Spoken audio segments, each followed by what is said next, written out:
Il était une fois dans un petit village entouré de montagnes, une femme nommée Carla. Elle était connue de tous comme quelqu'un au cœur pur, toujours prête à aider ses voisins et à prendre soin des plus démunis. Carla était mariée à Vinicius, un homme travailleur qu'elle aimait profondément. Ensemble, ils avaient reconstruit une vie simple mais remplie de rêves et de complicité. Pendant des années, Carla et Vinicius vécurent en harmonie.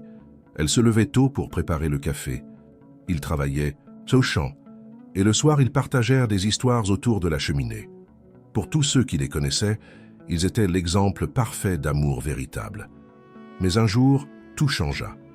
Carla découvrit que Vinicius avait trahi sa confiance de la pire des manières.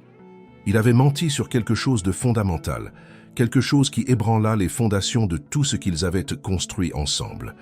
La douleur que Carla ressentit fut indescriptible. C'était comme si le sol avait disparu sous ses pieds. Elle pleura nuit après nuit, se sentant trahie, humiliée et brisée de l'intérieur. Les voisins, en apprenant ce qui s'était passé, furent indignés. « Comment a-t-il pu te faire ça, Carla ?» disèrent les uns. « Tu dois le quitter, c'est impardonnable » crièrent les autres. Même sa propre famille la pressait de prendre une décision drastique. « Pardonner serait une faiblesse » affirmait-il avec conviction. Carla passa des semaines dans un profond silence. Son cœur était déchiré entre la colère qu'elle ressentait et l'amour qui existait encore, caché sous les couches de rancœur. Elle se demandait « Comment puis-je pardonner quelque chose d'aussi douloureux ? Est-ce que pardonner signifie accepter l'inacceptable ?» Un matin, alors qu'elle marchait seule dans la forêt proche du village, Carla rencontra un vieux sage assis sous un arbre centenaire. Il la regarda avec tendresse et demanda « Pourquoi portes-tu un poids si lourd sur tes épaules, ma fille ?» Carla se confia entièrement. Elle raconta la trahison, la douleur, la pression de tous autour d'elle. Le sage écouta en silence et quand elle eut terminé, il dit quelque chose qui changerait sa vie pour toujours. « Carla, pardonner ne signifie pas oublier ou accepter l'erreur. Pardonner, c'est libérer ton propre cœur du poison que la rancœur plante. Quand tu pardonnes, tu ne dis pas que l'autre avait raison. Tu dis que tu mérites la paix. Le pardon n'est pas un cadeau pour celui qui a fait l'erreur. C'est un cadeau pour toi-même. » Les paroles du sage résonnèrent profondément dans son cœur. Ce soir-là, Carla prit la décision la plus difficile de sa vie. Elle choisit de pardonner.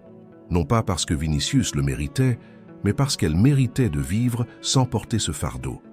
Quand elle rentra à la maison et regarda dans les yeux de Vinicius, elle vit non seulement l'homme qui l'avait blessée, mais aussi l'homme qu'elle aimait, repentant et prêt à reconstruire. Elle lui dit, les larmes aux yeux, « Je te pardonne.